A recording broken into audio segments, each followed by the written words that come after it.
Hi friends, I am Ankit and today I will show you how to schedule tweet in Twitter X app. Friends, if you want to schedule tweet in X app, then you need to write your tweet. Now after writing your tweet, click on this schedule icon.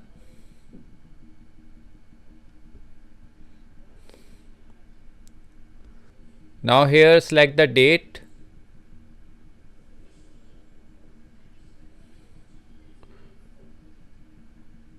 From here you can select the time.